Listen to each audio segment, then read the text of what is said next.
You're listening to the Veterinary Innovation Podcast.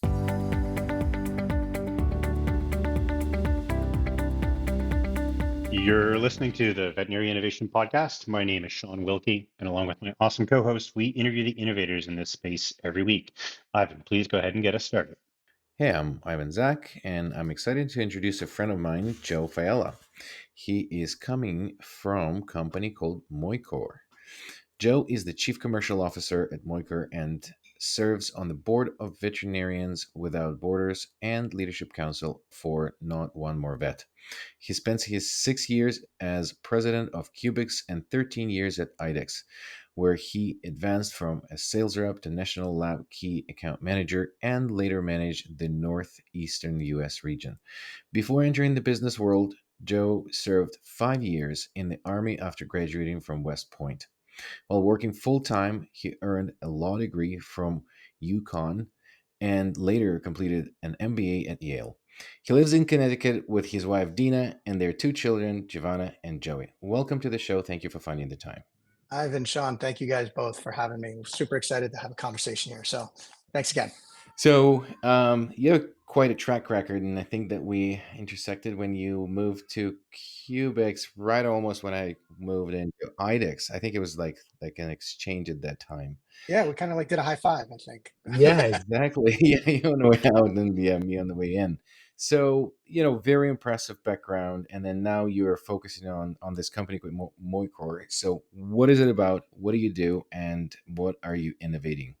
Yeah, so we're innovating inside the veterinary diagnostic space. So it's been super fun to kind of go from QBEX back into and dive back into the veterinary diagnostic space, where, as you kind of mentioned, I spent 13 years. We're providing AI technology inside this space to really take diagnostics to the next level, to the point where, with a single drop of blood now, you can get a ton of parameters and be able to get a ton of information, leveraging both AI and access to pathology as well. Super cool. So, you've got quite the track record and quite the resume, which is pretty cool. Why are you so excited, and why have you joined what looks to be a startup? Yeah, yeah. So it's been around for 4 plus years, and maybe the journey is helpful to understand why I feel so passionate about this and why I think it's super poised to be able to go take the next jump. So the three founders actually started at Penn State, and one of their first journeys, as they were thinking about advancing into the veterinary medicine, they stopped off at Dr. Fred Metzger's practice. So some of you guys know Dr. Fred Metzger. He suggested about starting inside of the avian exotic world. So they built out an entire AI platform around avian and exotics, and partly because in that space, as you all know, it's probably not as crowded as where it is inside of, with IDEX and some of the competitors and Antec and some of the competitors in that space. And so they built out an entire reference lab and leveraging AI technology, advancing the AI modeling that they have. And so Chevy, Tang, and Mike, who are the three founders, really kind of developed this technology. And now it is poised to be able to be brought into the veterinary practice. So we have now been able to create a point of care test, point of care analyzer that allows veterinarians to be able to take full advantage of that AI on their countertops. And for that reason, it's very exciting because I find this field to be the opportunity to be able to take AI to the next level for veterinary medicine and giving them access to pathologists that and pathology quality results that they normally would not be able to have. That's amazing. So, can you dissect it a little more? So, for the vets that are listening to this, what exactly this equipment is going to do? And so, this is an in-house lab equipment, and that's what you're competing with. I assume the big ones. And then, how do you think you're going to compete with them? Plus, knowing that world and how robust. Not just the equipment, but also the teams and the sales teams, and and their approach and the contracts that they put in place, because those are solid businesses. So disrupting that space is going to be quite a challenge. Yeah, I think it's first off, like looking at the challenge. I think Moichor is definitely up to it. I think right now, as we look at the veterinary diagnostic space, as you mentioned, there's major players that are inside this space. And I truly believe that innovation, as you all know, as being entrepreneurs, is going to come from smaller players inside the diagnostic space that could be a little bit more nimble and be able to go ahead and provide new technologies into the space. So what do we do exactly? So we take the blood film or the cytology samples, and we're able to go ahead and read those samples, leveraging AI technology, and be able to provide parameters using modeling to be able to give them a full CBC for dogs and cats, and the first ever avian CBC in house. So we're able to do all those things by leveraging AI imaging technology and being able to provide a result within 15 minutes. And then if there's further analysis needed, they can also request a pathologist to be able to look at their slide. So they also get access to being able to digitally send their pathology samples to Moichor. And that to me also is an incredible technology just in and of itself, not even leveraging AI. But the reality is, why are we sending pathology, cytology samples, some of the most important samples? Why are we sending that via, courier? And then one of the things that I think is also important to note is around, you said, how do we compete in this space? I think it's interesting. I think, these types of samples, so the most critical types of samples that the veterinarian provides, right? They're sometimes requiring the most advanced diagnostics and being able to require some tough conversations. Our sort of play in this is that send those really challenging samples to us. We are more of a white glove type service as it relates to these cytology and pathology samples. Let us do that. And then we also complement the in-house diagnostics that they are already running. So if they are running something on, a competitor's hematology, they're not going to get the full answers for bands or neutrophils. We can provide that. And so we complement what they're already doing. So we can work within the confines of the contracts. Yeah. I think it was a pretty damn good answer myself, if I do say so, even though it wasn't my question. Joe, So I've got a couple for you. So it's really interesting because your background touches hardware and it also touches diagnostic. And it sounds like your company, Moichor, is touching hardware, diagnostics, kind of like this idea of telemedicine to some degree. But what's the business model? If I'm a veterinarian out there listening to this and I'm like, oh, innovation in diagnostics sounds interesting. How do I buy it? What does it cost? Can I buy it today? Those are the questions that I'd like you to address next. yes, similar to some of the other business models that are out there, we are provided. So you absolutely can go ahead and buy our unit right now. So we have the ability to go ahead. You can go ahead and buy the unit, relatively inexpensive relative to other analyzers on the market, which is great. And then, the business model, quite frankly, is for we want practices to use it. So we're really leveraging the opportunity for us to be able to place more analyzers and have more veterinary practices use it. And the other part of this is what we believe strongly in is our ability to innovate at a little bit higher rapid rate and allowing to advance more diagnostic tests into the market. So by doing that, expanding the number of tests, expanding the number of opportunities for veterinarians to get access to AI technology, quite frankly, I think quicker than some of the larger diagnostic players out there. So, lots of listeners across North America and around the world listening to this episode, kind of a new innovative product. The question that I have next for you is who's your ideal customer? Like, who do you want to talk to? Yeah, it's funny. I was talking to a veterinarian about who that ideal customer, and it sort of takes on a bunch of different forms. I think there is a particular customer that is sort of the obvious one, and sometimes these large emergency referral centers that have a lab and needs just that other set of eyes, and AI would work out perfectly from that standpoint. So you have these large customers that can clearly see the benefit of that. One of the first customers that I saw when I joined Moichor was North Star. So it's a great example of a large North Jersey hospital, or not North Jersey, South Jersey hospital that has our equipment in there. But on the other side, and you have these other practices that I believe smaller veterinary practices that should have access to pathology support. Why should these large emergency referrals be the only ones that have access to pathology support and have like a pathologist in house? We can now provide that and get access both using AI, but also using technology to be able to get access to real pathologists or live pathologists. And so we believe very strongly that our solution can kind of sit in this very interesting umbrella. And this veterinarian talked to me, is like, your product's not only great for my big emergency facility, but I can also see it great for somebody who happens to live in the mountains somewhere and just needs that extra set of eyes. And we can be those set of eyes, both leveraging AI and also leveraging access to our pathology team.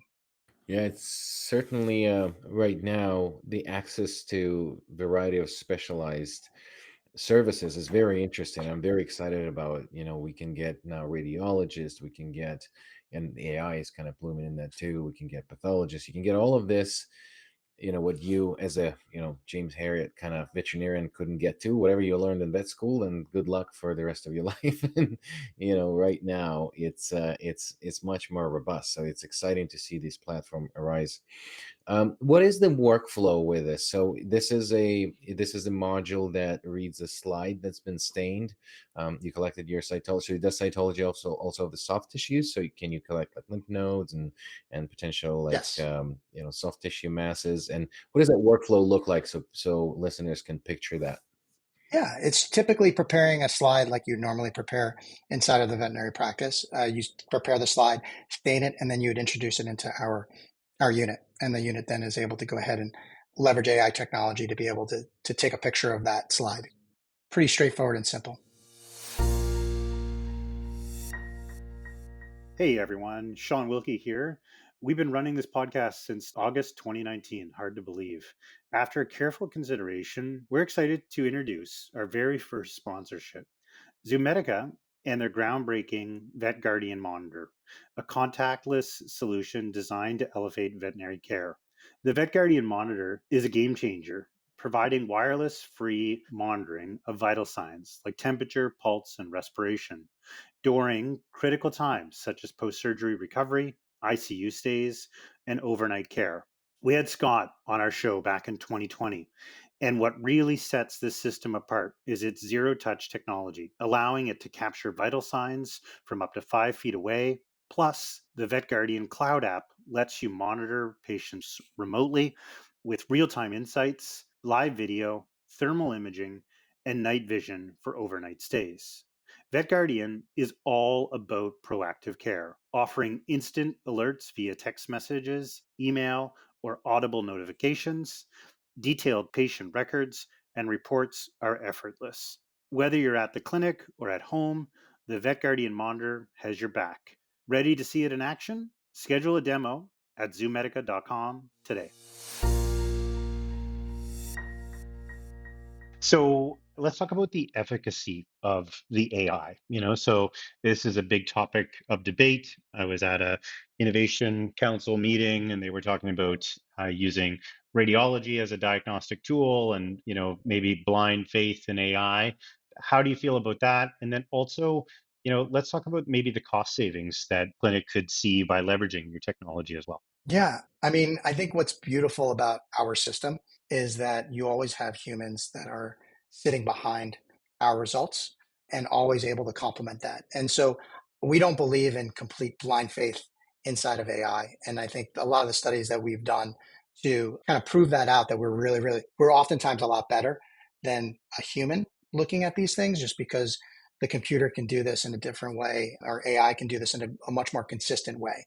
That being said, we understand that there's certain limitations within AI, and that's why we have almost this perfect complement of every sample having capability and access to a human on the other end of it that can support that, or an expert on the other end that can support that. And then as far as cost is concerned, one of the beauties of being an AI and technology provider and disruptor in this space is that we can do a lot of things with cost to be able to help save veterinarians a significant amount of money oftentimes by doing this. You can even think of just the pure example of a cytology that's typically sent out via courier. Somebody has to pick up that sample. They then have to go ahead and bring that sample and receive that sample at a reference lab. Then they have to either send that somehow to a pathologist on the other side, either scanning it or sending it actually by mail to somebody else. So we have this ability to reduce a lot of these costs, and we can share that savings back to the end user and the veterinarian. That makes a ton of sense, and it's really interesting. So now I'll call it the billion-dollar question just for fun. These big players are highly entrenched. Like Ivan said, they got good contracts. You guys both know what they look like. You've done a lot of work with them. They run really solid companies. There's an opportunity here. Otherwise, you wouldn't be heading the ship. What's it look like in 5 years? What's the big, bold vision for the organization?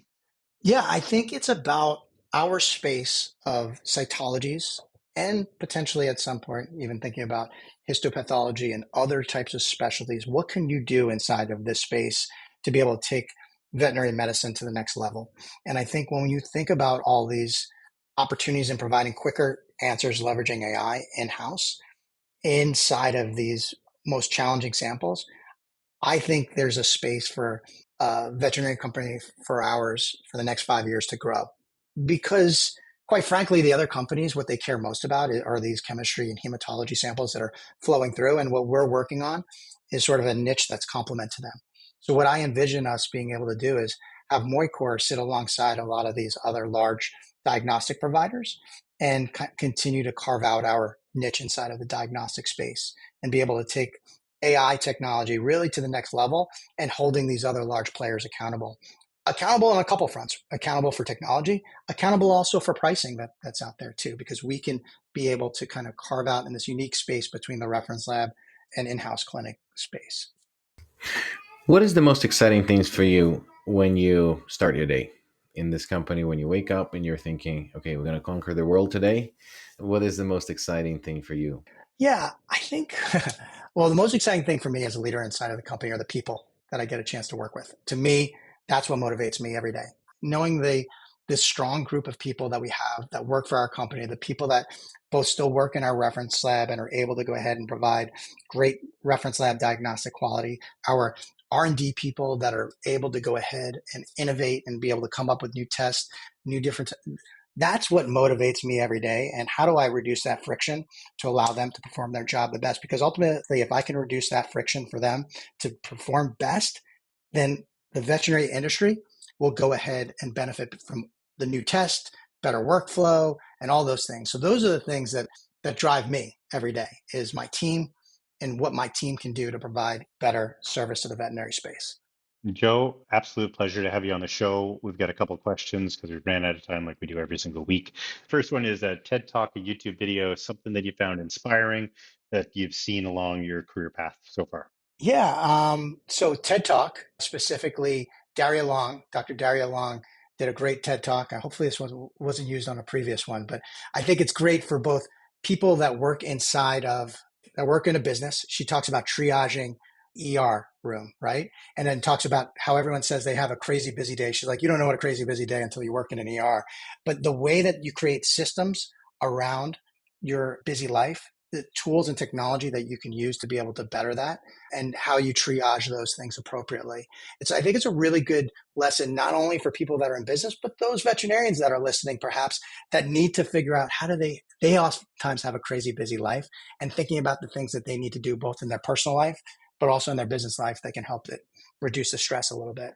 That would be one TED talk that I've had. And then I don't know, did you ask for a book as well? Or is that a book too? One of the books is for the Four Obsessions and an Extraordinary Executive by Patrick Lencioni. I was just recently given this as and I'll allow the readers to find out a little more about it. But as an executive, being able to have conflict and being able to listen with your executive team to be able to get to the right answer, be able to have a healthy set of conflict. I really appreciated sort of some of the lessons that he provided in that.